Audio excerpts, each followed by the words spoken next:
mucopolissacaridoses? As mucopolissacaridoses, ou MPS, são desordens metabólicas hereditárias e progressivas, causadas por erros inatos do metabolismo que levam à deficiência da função de enzimas que atuam nos lisossomos celulares. E para conversar com a gente sobre esse assunto, de um jeito bem descomplicado, estamos aqui com Charles Vieira e Deise Zanin, para mais um episódio do programa Conexões Raras. Muito obrigada por estarem aqui e conversar com a gente um pouco sobre esse assunto. O programa Conexões Raras tem como objetivo ampliar o acesso à informação e fortalecer a rede de apoio à causa dos raros em nosso país, por intermédio de ações no ambiente digital e assim levar conhecimento e buscar ampliar o apoio a esses pacientes.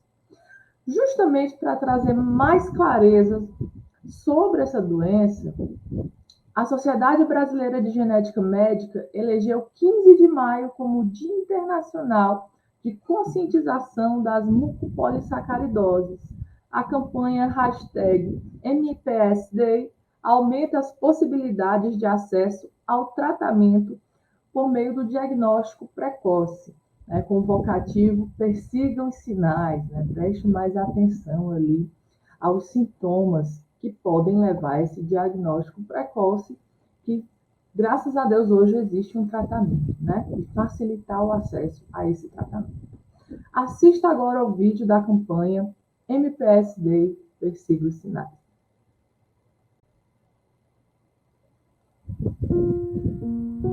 Mucopolysaccharidosis, or MPS, a group of genetic disorders, is a condition that affects 1 in every 250,000 babies worldwide. The diagnosis of MPS is time-consuming and complex, since it presents itself progressively and with multiple symptoms, which are very common to other pathologies. The accuracy of the diagnosis and the speed in which it happens are two of the major problems related to these diseases. Most families need to see 2 or 3 doctors or more until MPS is finally diagnosed. And without an early diagnosis, MPS can affect the lives of these people forever. But it doesn't have to be this way. With the advances in testing and knowledge of genetic conditions such as MPS, we need to share symptoms like these ones so that doctors and patient societies can identify the early signs of MPS. And those who have never heard of it learn about it and replicate. With your help, everyone will know what the signs are. If we can see the signs, we can act. Support this cause. Chase the signs.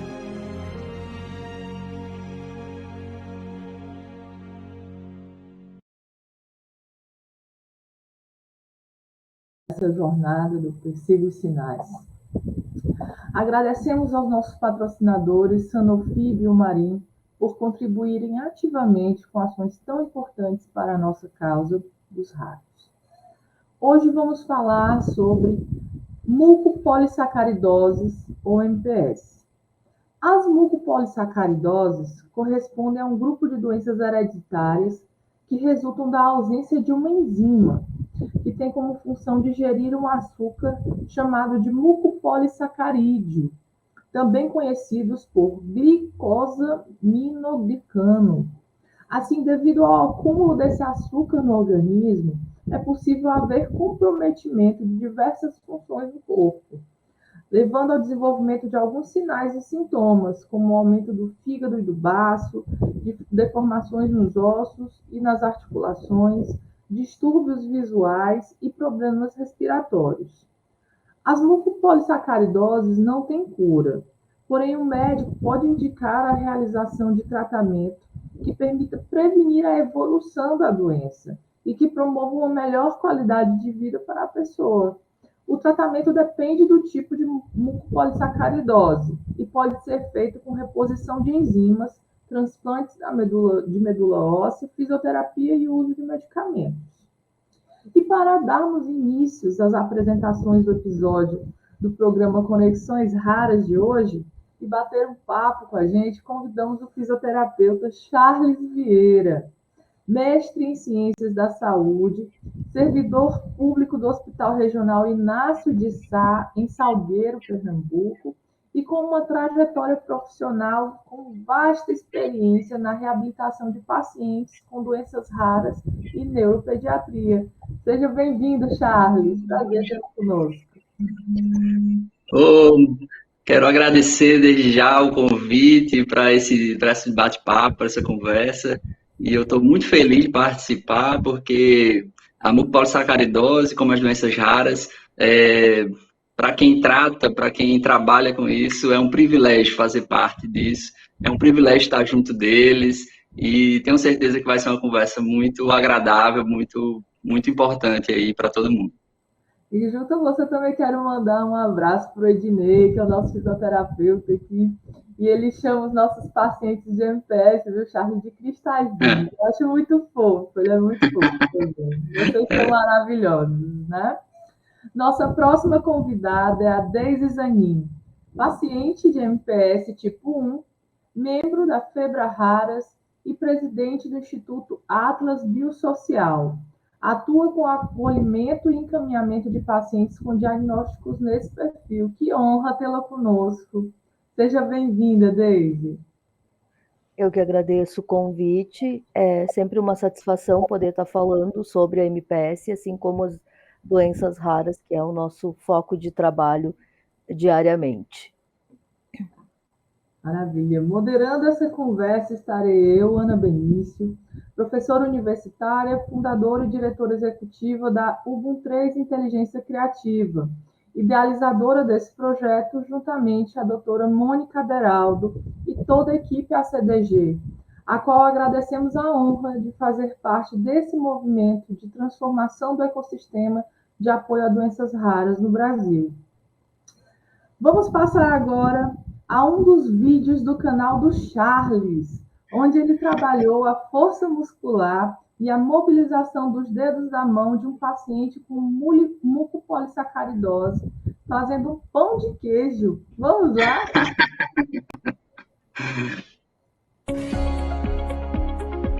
Estamos aqui para mais um vídeo e hoje quem está aqui comigo é Ana Isabel. Muito bom, Ana Isabel. Que bom que você está de volta, Ana Isabel. Ana Isabel, a pergunta que não quer calar. Você sabe cozinhar? Meu Deus, hoje é para ensinar todo mundo que está aí assistindo a gente a fazer pão de queijo. Isabel não sabe cozinhar. Como é que vai sair esse pão de queijo? Acompanha o vídeo de hoje, aproveita e já se inscreve no canal, deixa a curtida e vamos lá. E vamos começar a fazer o nosso pão de queijo. Ana Isabel, como é que faz o pão de queijo? Bota metade da massa.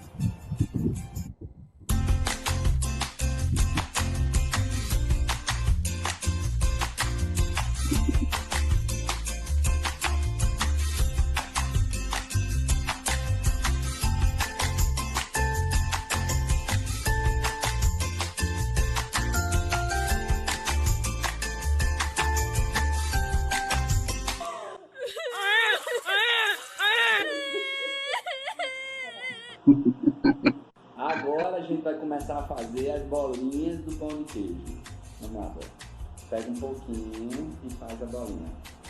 E agora nós terminamos aqui, ó, de fazer o pão de queijo. O Bel me ensinou. E agora ele vai assar. E daqui a pouco vocês vão ver o resultado final.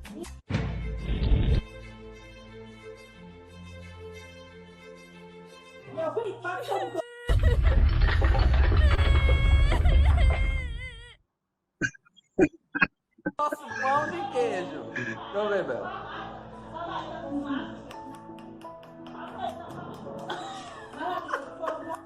Ficou duro feito pedra, Bel. E agora? O que foi que a gente fez de errado? Não sei. Charles, tu como cozinheiro é um ótimo fisioterapeuta. Mas foi Bel.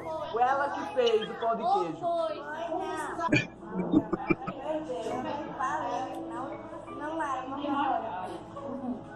Eu coloquei no micro-ondas porque você me falou que podia colocar no micro-ondas. Eu disse que não.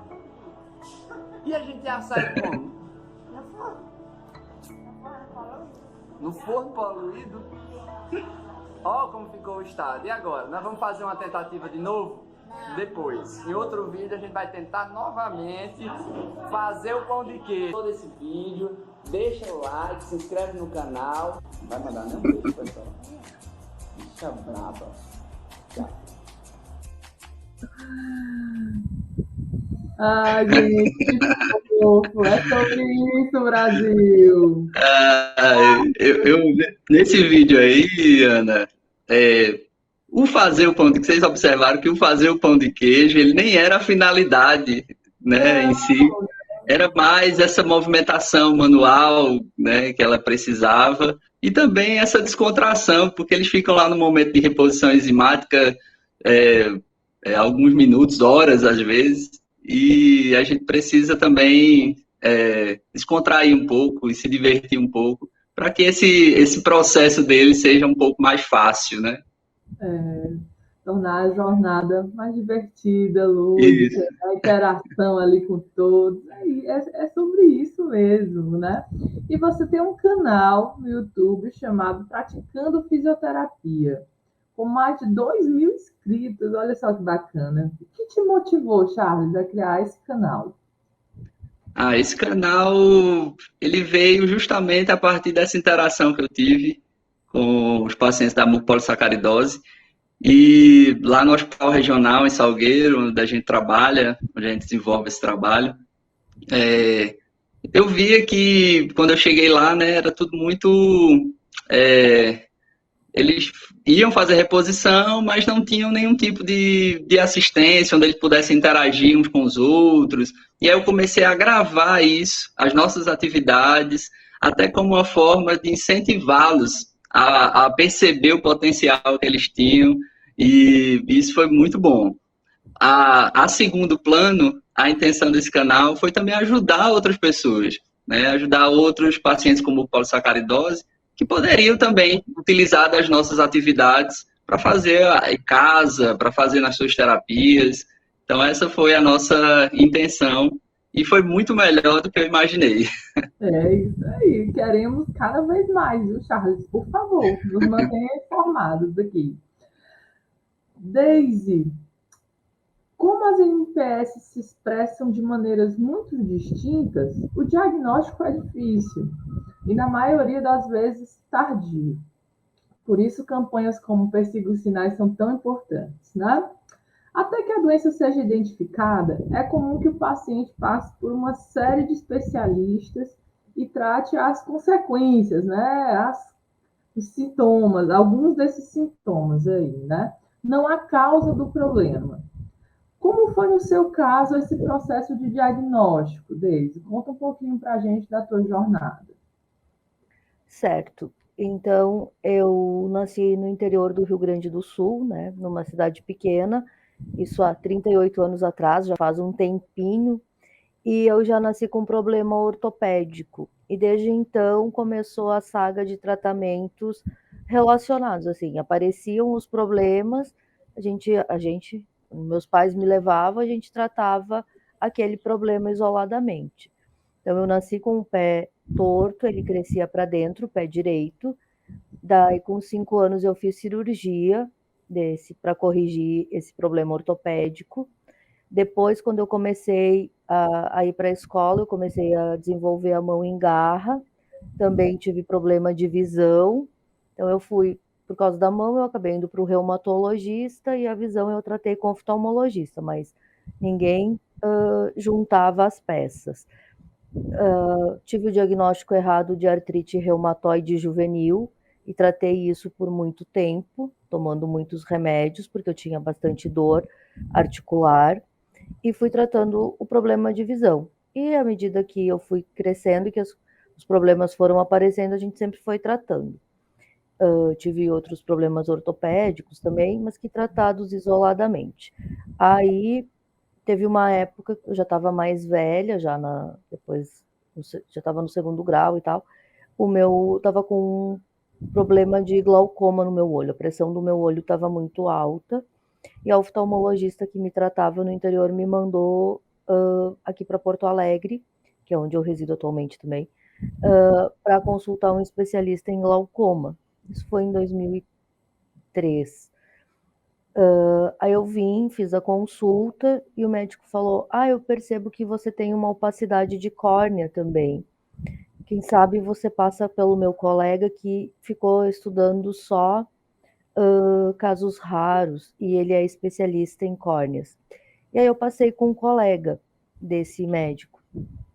E aí ele viu a minha mão, ele começou a perguntar e tal, e estava fazendo o exame, daí ele falou para minha mãe: mãe, a senhora tem uma raridade em casa. Só que eu sempre sou meio, assim, né, desconfiada. Eu falei para ele: é para rir ou é para chorar? Daí ele disse: não, Daisy. Eu fiquei nos Estados Unidos 1 ano estudando só casos raros. Caso igual o teu, eu só tive na literatura. E tudo leva a crer que você tem MPS tipo 1, que é uma doença genética rara e tal. E aí ele falou, porque você tem muitas coisinhas, que separadas são só problemas, mas juntando leva a essa desconfiança. E foi aí que tudo começou. Teve uma saga até esse momento, e a partir dali começou a outra saga, de ir para o geneticista, de fazer o diagnóstico. Então eu saí com encaminhamento para a genética. Depois disso foi descoberto também o sopro cardíaco, eu já tinha feito uma cirurgia de hérnia umbilical, e aí em 2004 eu cheguei no ambulatório de genética do Hospital de Clínicas aqui de Porto Alegre, fiz a consulta, já com a suspeita clínica, era só para fazer o exame para comprovar, porque já tinha tido descoberta de outros problemas que também levavam a acreditar que era MPS. Aí eu fiz o exame e no dia 11 de setembro de 2004, quando eu vim buscar o resultado, eu já fui convidada para participar do estudo da medicação que é usada até hoje no Brasil, porque foi o dia que a Anvisa liberou o estudo no país. Então, eu levei 20 anos para ter um diagnóstico e, ao mesmo tempo, foi no momento certo, porque foi nesse momento que estava se tendo a oportunidade de fazer um tratamento com o medicamento e não só mais os acompanhamentos multiprofissionais, que são de extrema importância. Mas aí, a partir de 2005, teve-se essa chance do uso da enzima que o organismo não produz, que é o que está aprovado na Anvisa, e hoje nós temos ela disponível no SUS através de um protocolo clínico de diretrizes terapêuticas. E a cada 15 dias eu vou para o hospital para fazer a medicação por 4 horas. Resumidamente, é isso. Perfeito, Deise. Muito bem explicado, né? Contada a sua trajetória, né? E para quem não conhece um pouquinho do universo de doenças genéticas raras, né? Estima-se algo em torno entre 6.000 a 8.000 patologias raras, né? Então, são muitas vertentes, né? E somente algo em torno de 5% tem tratamento, o que é o caso das mucopolissacaridoses. Então, muito bem colocado pela Deise, né? Ela teve um diagnóstico tardio, foram 20 anos, mas quando ela teve foi exatamente no momento certo, a pessoa certa no lugar certo, né? E ela também teve aí esteve inserida nesse estudo, né, nesse desenvolvimento, então isso é bem bacana, Deise, na sua história. E agora, voltando ao Charles. Charles, qual a importância da fisioterapia, né, no manejo e recuperação dos pacientes com mucopolissacaridose? A gente sabe que as mucopolissacaridoses, elas são doenças multissistêmicas. Elas afetam diversos sistemas com o acúmulo dos GAGs. E na parte musculoesquelética, né, isso afeta bastante com relação à mobilidade, independência. Então, quando eu olho o paciente com mucopolissacaridose, eu penso logo assim, independência. O que é que eu posso ajudar? O que é que eu posso contribuir para que ele tenha mais independência ou para que ele mantenha a independência que ele adquiriu, né? Então, na fisioterapia, a gente trabalha fazendo essas mobilizações articulares, onde o paciente consegue movimentar as suas mãos, que são em garra, os seus dedos, para pegar objetos, para fazer alguma outra atividade, mas aí a gente tem que sempre pensar na funcionalidade. A fisioterapia, o final do percurso é sempre a funcionalidade.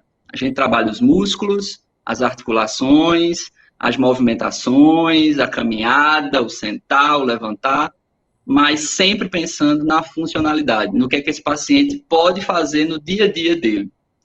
Eu quero registrar também que não é só a fisioterapia que tem esse papel, né, relacionado à independência, à funcionalidade. A mucopolissacaridose ela precisa de um tratamento multiprofissional, onde psicólogos, terapeutas ocupacionais, fonoaudiólogos, dentistas, nutricionistas, todos os profissionais precisam estar alinhados para oferecer, né, o melhor tratamento, a melhor assistência para esses pacientes. Mas, infelizmente, em alguns centros ainda a gente tem essa carência, né, de uma rede multiprofissional onde assista esse paciente. A fisioterapia, nessa temporada de pandemia, com os nossos pacientes de mucopolissacaridose, nós desenvolvemos o telemonitoramento da mucopolissacaridose, onde os nossos pacientes foram assistidos, nós desenvolvemos, junto com o Hospital Regional, lá em Salgueiro, um projeto para assistir esses pacientes uma vez por semana, por teleatendimento. Eu enviei para a casa deles um kit de exercício, onde tinha peso, onde tinha elástico, tinha várias coisas que eles poderiam utilizar nos exercícios. E uma vez por semana a gente entrava em contato por vídeo, e essa diversão que era nos vídeos aí, ficava na tela. Alguns vídeos eu gravei, outros não, e depois eu posso até passar para você, Ana, para você ver como foi divertido trabalhar, mesmo à distância. A gente se divertiu bastante, e foi um tempo onde a gente passou um ano fazendo esse trabalho, mas foi um tempo muito bom, porque eles estavam em casa, eles estavam com ansiedade lá em cima, e a mobilidade deles reduziu, né? Então, essa foi a minha preocupação. E aí a gente fez muitos exercícios, se movimentou bastante, utilizou bastante dos nossos materiais que eu enviei para eles, e isso foi muito bom. Foi algo importante nessa estratégia de assistência. Porque no tratamento da mucopolissacaridose, a gente precisa pensar numa estratégia de alcance, onde todos os sinais que o paciente apresenta, eles precisam ser vistos de alguma forma. A mobilidade, ao longo do curso da doença, ela vai diminuindo. Naturalmente, essa mobilidade, essa funcionalidade, ela vai diminuindo, mas a gente precisa estar atento para a intervenção no ponto certo.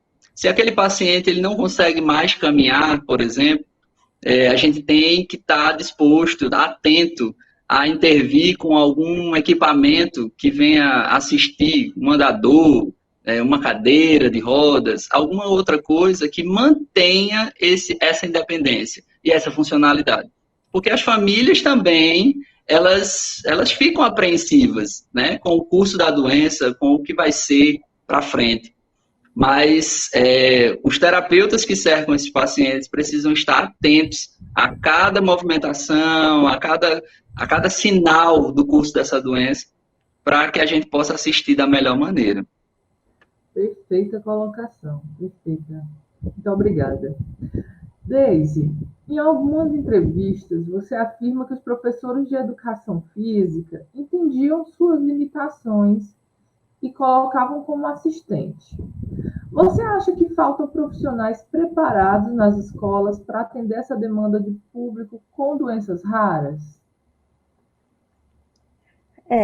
Ana, a gente está falando de muitos anos atrás, né? E de uma escola de interior, assim. Então, eu acho que para que eu não me sentisse isolada do grupo, era uma forma de eu estar interagindo com o que eu podia, né? Porque a minha limitação física era muito grande e a gente não sabia qual a razão da situação, né? Então, não vejo isso como uma forma negativa pela época em que a gente estava, né? E pelas informações que se tinha. E por isso que hoje eu também trabalho e gosto muito de levar informação. E eu acho que os profissionais podem também ver maneiras de incluir os pacientes, porque como a mobilidade é restrita, ou em alguns casos os exercícios podem não ser viáveis para todos os pacientes por conta do comprometimento ósseo, precisa adequar que eles se sintam inseridos no grupo, e não pensar numa sala de recursos especiais, por exemplo, que acaba afastando do convívio ali. Eu não quero ser mal interpretada, porque a gente sabe que as salas de recursos para os pacientes com comprometimento neurológico são um passo excelente nas escolas. Mas aí nós temos, com os pacientes de doença rara, especificamente da mucopolissacaridose, que muitas vezes o comprometimento é o físico, o ósseo, então precisa ali ter uma forma de engajar todos para que esses pacientes se sintam parte do grupo, né? E façam ali a sua atividade. Seria o mundo perfeito que os profissionais fossem todos capacitados e pudessem ter esse olhar diferenciado. Vamos seguir trabalhando para que aconteça, para que mais Charles, como fisioterapeutas ou como profissionais da educação física, possam estar atuando e surgindo para melhorar a qualidade de vida dessas crianças, né? O que aconteceu comigo foi lá atrás, então hoje a gente precisa ver de uma outra forma. E eu também entendo que pode não ser nem culpa desses profissionais, assim, por não querer. É o tempo, né? Você tem ali uma turma de 20, 30 alunos, e aí como é que você vai, né? Mas eu acho que tem como sim, tem como organizar. Organizando direitinho, tudo dá certo. Dá sim. E a agenda de inclusão é uma agenda necessária, né? Ela está dentro dos ODS, né? Então o mundo inteiro se volta, né, para essa agenda. Então, eu acredito sim que a gente vai chegar, não no mundo perfeito, mas num mundo bem mais inclusivo aí nas próximas gerações, né? Eu acho que não ter o coitadismo, né? Tentar olhar o todo, porque é muito difícil. Eu sei que tem, por exemplo, para MPS 1 pode ter a forma neurológica, como não no meu caso. Mas para pacientes MPS 4 e 6, a forma neurológica não acontece. Eles são pacientes com o cognitivo totalmente comprometido. Porém, na MPS 4, a parte óssea é bem complicada, né? Então, tem toda essa parte que você precisa trabalhar o todo, que não é só a atividade física ou a parte psicológica, tem todo um olhar que precisa ser visto. Desculpa a redundância. A parte boa, né, que eu também acredito muito, eu sou do time das otimistas, né? Eu acredito no mundo da abundância, né, do Peter Diamond, lá da Singularity. Então, paralelo a toda essa evolução de consciência, mesmo que essa agenda traz, a gente também tem uma evolução da tecnologia, né? Tanto no suporte à medicina e os novos tratamentos que surgem, como até ferramentas, né, que a gente pode usar para a inclusão. O próprio metaverso, ele nos oferece ferramentas de inclusão, os games, né? Então, a gente precisa de profissionais, primeiro, que sejam mais humanos, que tenham essa empatia em todas as esferas, e criativos aí como o Charles, né? Que estão ali buscando ferramentas e formas de trazer ludicidade, né? De tornar mais leve um processo que por muitas vezes é árduo, extremamente árduo. 4 horas de infusão ali, né? Não é algo que a gente possa dizer agradável, é necessário, né? Mas pode ser mais leve, pode ser divertido, né? Eu sempre falo que, desculpa, ruim com, pior sem, né? Então a gente tem que... Eu vi essa semana, inclusive, um case de um engenheiro, né, que ele foi estudar como tornar o processo de ressonância magnética, né, lúdico, para que as crianças, né, não aderissem ao exame, né, porque era um processo muito difícil para as crianças. Gente, ele adesivou todo o equipamento e criou uma história de um navio pirata. Gente, ficou incrível. E aí, no final, uma das crianças virou para ele e disse assim: eu posso voltar amanhã? Então, assim, para ele foi o auge assim, do sucesso, né, de ressignificar aquele processo, né? Estamos todos aí nessa jornada também. E aqui eu tenho que dizer, Charles, Adorei os vídeos do seu canal. E a gente separou aí mais um, só para dar um gostinho de quero mais aí, a gente conseguir mais e mais seguidores aí pro seu canal. Roda aí, produção. Estamos aqui para mais um vídeo. E agora tá eu e Cicinho aqui para um desafio do futebol. 3 pênaltis e Cicinho vai agarrar 3. Vamos ver quem vai ganhar no desafio de hoje. O desafio de hoje tem o objetivo de fortalecer os músculos do membro inferior.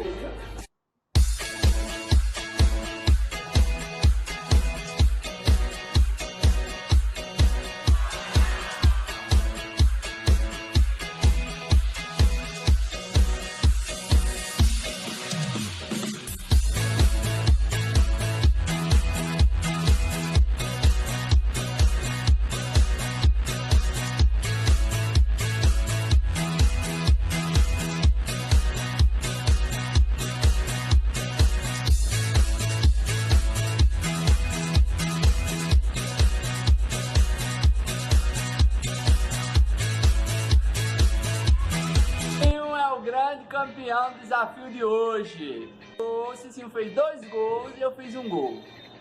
Então perdi mais essa, mas vai ter outro desafio, viu, Cicinho? Depois a gente vai combinar.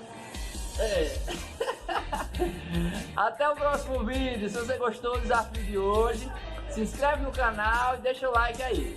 Tchau!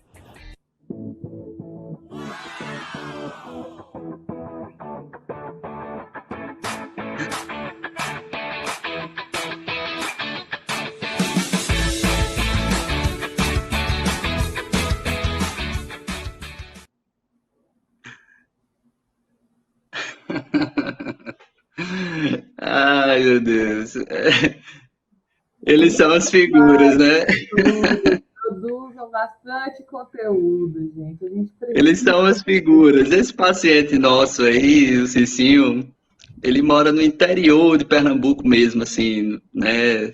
No meio da roça mesmo, assim, no interiorzão mesmo, de Orocó, Pernambuco. E no início da pandemia, para ir deixar os materiais que a gente preparou para o teleatendimento, eu fui na casa dele, surpresa, eu nunca tinha andado lá. E aí fui na casa dele, aí me levaram como uma surpresa, era o dia do aniversário dele. Foi algo assim tão fantástico, eu vivi aquele dia assim de uma forma tão maravilhosa. A gente fez exercício junto, a gente comeu bolo junto, a gente almoçou, a gente ficou junto. Então, eu acho que isso faz parte. Eu acho que os profissionais de saúde precisam estar mais perto, né, dos pacientes, das pessoas, para que eles entendam a importância que eles têm, né, na sociedade, né, para que eles percebam a importância que eles têm. Porque eu achava que as doenças, antes de trabalhar com as doenças raras, eu achava que realmente elas eram muito raras. Mas depois que você começa a conviver com eles, você começa a estar atento aos sinais, você percebe que elas não são tão raras assim, né? Você percebe que muitas pessoas, hoje trabalhando com doenças raras, eu percebo que muitas famílias, muitas crianças têm pacientes com doenças raras que não têm diagnóstico ainda. Então, você está mais perto, você está com um olhar em cima dessas pessoas, né, ajudando, auxiliando no que seja, é muito importante para eles. E para a gente, então, é algo assim sensacional, né? E a gente sente daqui, né? Inclusive, fica aqui o meu apelo, né, para que mais profissionais também se desafiem a criar conteúdos, né? A gente precisa de influenciadores, né, no ambiente digital que falem de doenças raras, que falem de inclusão, que tragam essa agenda para discussão e que tragam essa representatividade, né? Colocar o Cicinho nas telas é muito bacana, né? A gente precisa dar voz e vez, né, a essas pessoas. E aos poucos aí, né, desconstruindo esse estigma capacitista que a Deise falou, né? Somos capazes de muitas coisas, né? Então, vamos em frente. O Cicinho é craque, né? Deu até um olé no Charlie. Muito. Né? E aí, Charles, quero aproveitar esse gancho e te perguntar qual o papel da fisioterapia na inclusão social de pessoas com IPS e qual a importância da família nessa rede de apoio junto a essa equipe multidisciplinar aí. Conta pra gente. Não, essa é uma das coisas quando a gente tem essa ligação tão forte com a mucopolissacaridose, por exemplo, que lá no início, uma das primeiras coisas que eu fiz foi passar meu contato pessoal para eles. Cada um deles tem um WhatsApp hoje, tem um telefone, e a gente conversa sobre absolutamente tudo. A gente não conversa apenas sobre exercício, sobre fisioterapia, tudo que eles precisam conversar, eles têm acesso a mim. E isso gera, de minha parte para a parte deles, informação. Eu vou lá, tento instruir eles da melhor forma, se é na escola, se é de alguma outra forma, que eu possa ajudá-los de alguma maneira. Então, chegar informação até eles, até essas famílias, a forma que eles podem se posicionar diante da sociedade. Por exemplo, todos eles estudam, frequentam escolas regulares. Então, como é que os pais podem, né, se comportar diante disso? Quais são as instruções que a família precisa dar a esses pacientes? E quais são as informações que essas famílias precisam dar às escolas, aos ambientes que eles frequentam, para que eles tenham, para que eles sejam recebidos da melhor forma possível. Nós temos pacientes que perderam a visão com 5 anos, com mucopolissacaridose, tipo 6. Mas essa paciente, ela é muito capaz. Ela aprendeu braille, ela estudou, terminou o colegial, né, o 3º ano, e a sua interação com seus colegas de turma, com a sua família, é excelente, é excepcional.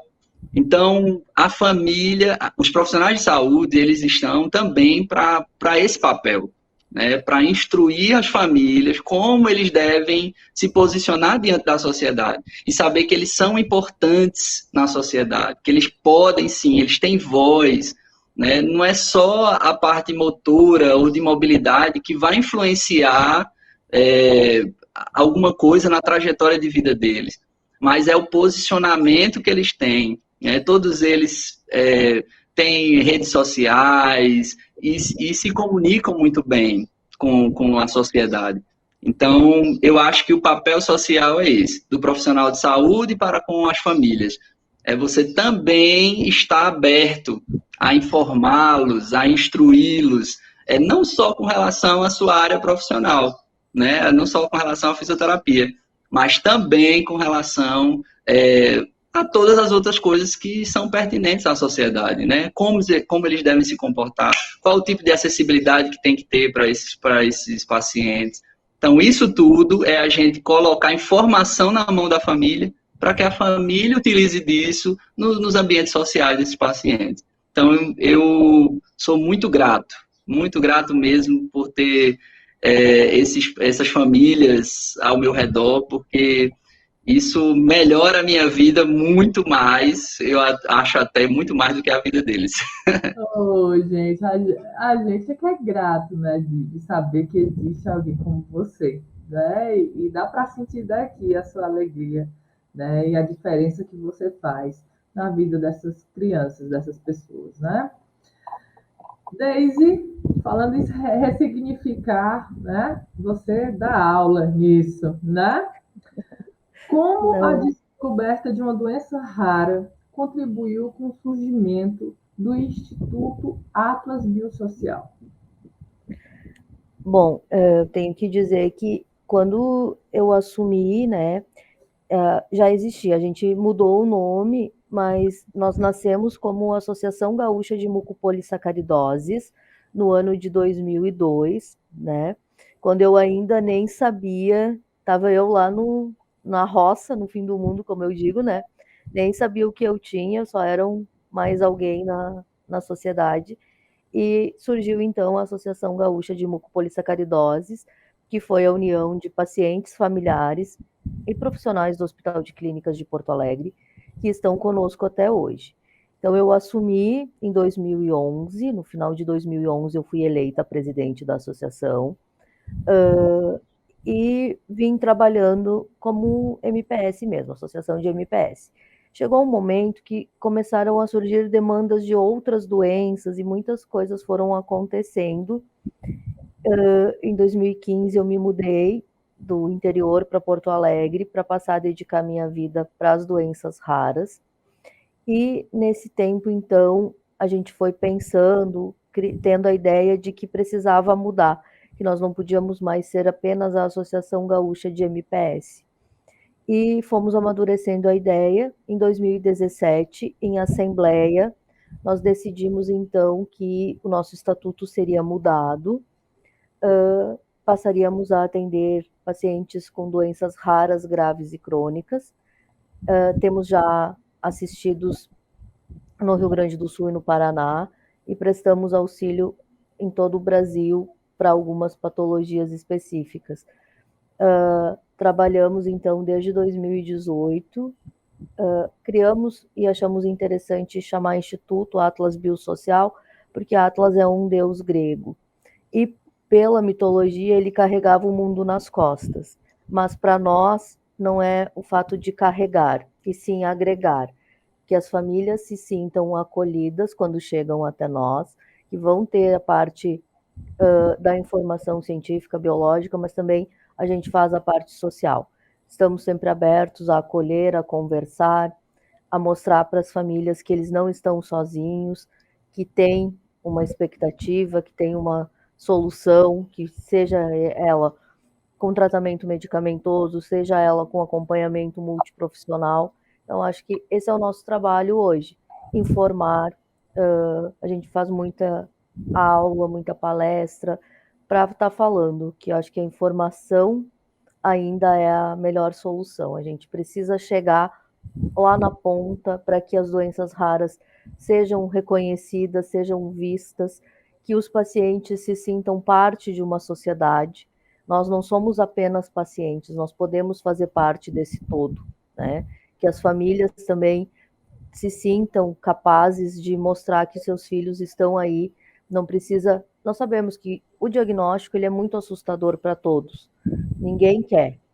Mas no momento que tem o diagnóstico, não estão mais sozinhos. A gente está aqui para segurar a mão e caminhar juntos, se assim for necessário. Eu acho que isso é muito importante. E além disso, a gente faz a educação continuada, porque eu acho que quanto mais pessoas souberem, por isso que eu estou aqui hoje. Eu não, se vocês, quem me conhece sabe, eu sou muito anti-fotografia, muito anti-vídeo, mas sempre que eu sou chamada para falar, eu não consigo dizer não, porque eu acho que quanto mais pessoas ouvirem, mais pessoas vão ter uma luz de alerta para acender. E eu vou compartilhar com vocês, esses dias chegou um paciente no ambulatório de genética do Hospital de Clínicas, daí perguntaram, por que você veio aqui? Eu não sei quem é essa pessoa. Mas ele falou para a equipe, não, é que eu assisti, eu ouvi a Deise Zanin falar que se não tem diagnóstico comum, tem que procurar um médico geneticista. E por isso que eu estou aqui. Então, assim, eu não sei aonde que ele ouviu, eu não sei em que momento eu falei, né? Mas é uma das coisas que eu falo, que o profissional precisa acender a luz de alerta e que se não é nada comum, precisa encaminhar, né? E essa pessoa chegou no ambulatório e o médico depois, a residente até brincou comigo, temos uma nova profissional encaminhando pacientes para genética. E isso, assim, acho que eu consegui, já posso ficar feliz, né? Posso ficar realizada, porque pelo menos uma pessoa das tantas que já ouviram, conseguiram colocar isso e chegaram e buscaram mais informação, buscaram a possibilidade de um diagnóstico, né? E lembrar sempre que os pacientes com doenças raras têm valor, nunca preço. Porque a gente sofre muito com a discriminação quando é para conseguir um medicamento de alto custo, a justiça, o próprio Ministério da Saúde, a gente sofre nisso, né? Então vamos lembrar assim que a gente está aqui, que a gente é parte dessa sociedade, que a gente tem valor e nunca preço. Maravilhosa, né? Olha, eu acho que as telas gostam muito de você. Eu sou um pouco tímida com elas, mas a partir do momento que eu começo a falar... Mas as telas gostam muito delas, você é maravilhosa, né? E tenho certeza que essa uma pessoa foi que você ficou sabendo, mas que foram muito mais. né? E é por isso que é tão importante a gente ocupar esses espaços e levar a agenda dos raros para o ambiente digital, né? E esse é um dos objetivos desse programa também, mas é uma agenda de todos nós que fazemos parte desse ecossistema, né? E, gente, que programa gostoso, né? Dá até pena de dizer que chegamos ao final de mais um programa Conexões Raras. E para você que esteve conosco até aqui, nosso pedido é que compartilhe essa conversa. Clica no botão compartilhar que está aqui no canto inferior dessa tela que você está assistindo no YouTube e divulgue esse evento, né, esse programa, do máximo de pessoas. Como a Deise falou, você pode estar ajudando alguém, né, a ter uma luz sobre o seu próprio diagnóstico. Você pode estar levando um pouco mais de esperança a uma família que acabou de receber esse diagnóstico e não sabe, né, como agir, né? E seguimos fazendo o convite aos nossos convidados para que eles façam suas considerações finais. Charles, quer começar? Posso começar? Eu queria agradecer, né? Agradecer demais o convite e dizer que certamente essa conversa ela vai ajudar muitas famílias, muitas pessoas, né, que vão lá no YouTube e escrevem lá procurando sobre alguma patologia, alguma doença rara, mucopolissacaridose, o que é? Recebi agora esse diagnóstico. Com certeza esse programa vai passar e eles vão conseguir, né, buscar uma linha, né, de tratamento. Eu queria deixar também aqui um apelo, né, ao poder público que tenha um olhar, né, tem um olhar para esses pacientes com doenças raras, porque pacientes ainda sofrem sem medicamentos, sem dar reposição enzimática, passam meses sem receber, e isso não é justo, né? Porque, como Deise falou, todos fazem parte da mesma sociedade, somos todos irmãos, então não é justo um dos nossos irmãos precisarem de algo para a sua saúde, para a sua assistência, e não receber. Então, eles têm esse direito. Então, eu queria deixar esse apelo, porque eu tenho acompanhado e tenho visto muitos casos onde pacientes ficam meses sem receber a sua reposição enzimática. Isso não é justo, não é certo. Então, eu queria agradecer mais uma vez, foi uma conversa deliciosa, e mandar um abraço aí para todos os meus pacientes da mucopolissacaridose, todos os meus amigos da mucopolissacaridose. Foi um prazer imenso estar aqui com vocês. O prazer é nosso, né? E agora, Deise, é com você, Super Deise. Pouco super, mas vamos lá. Quero agradecer a oportunidade, espero poder ter contribuído com as informações, contando mais uma vez um pouco da história da minha vida e assim deixar registrado aqui, né, que muitos pacientes, antigamente a gente via que a expectativa de vida era uma idade baixa, então as famílias ficavam um pouco assustadas também, e a minha função de hoje estar aqui é isso também, né, eu já sou uma paciente adulta, com 38 anos, com uma vida normal, algumas adequações necessárias, porém ativa e correndo por aí para tentar ajudar o máximo de pessoas possível. E agradecer mesmo, acho que esse trabalho, esse programa contribui e ajuda muito. Vocês podem também seguir a gente nas redes sociais, pode ser nas minhas redes sociais pessoais, como Deise Zanin, ou do Instituto Atlas Biosocial, @ibiosocial no Instagram, no YouTube, também a página Tchê Liga Raridade. A gente fez uma página específica com um sotaque do Sul, mas ali tem muito conteúdo, muita informação para todos. Mais uma vez, muito obrigada e podem contar sempre comigo. Muito bacana, turma. Todos seguindo, né? Tem o canal do Charles para se inscrever. Tem Instagram também, Charles? Tem sim, charlesvieira.fisio. Olha, todo mundo se seguindo aqui, né? Agradecemos a todos que nos acompanharam até aqui. Gostaria também de pedir que sigam nossas redes sociais, né? O nosso Instagram é @cdgbrasil. Temos também aqui o canal no YouTube, se inscreva, né, para ficar por dentro de todos os episódios desse programa e os eventos que a gente promove. E também estamos no Spotify, nas principais plataformas de streaming, com o podcast ACDG e o boletim de notícias semanal Somos Todos Raros. Toda semana você vai ficar super atualizada com as novidades aí do ecossistema de doenças genéticas e raras. Divulguem nossos eventos para alcançarmos o máximo de pessoas em prol da causa dos raros. Tenham todos um excelente dia e até o próximo programa Conexões Raras. Um forte abraço. Tchau!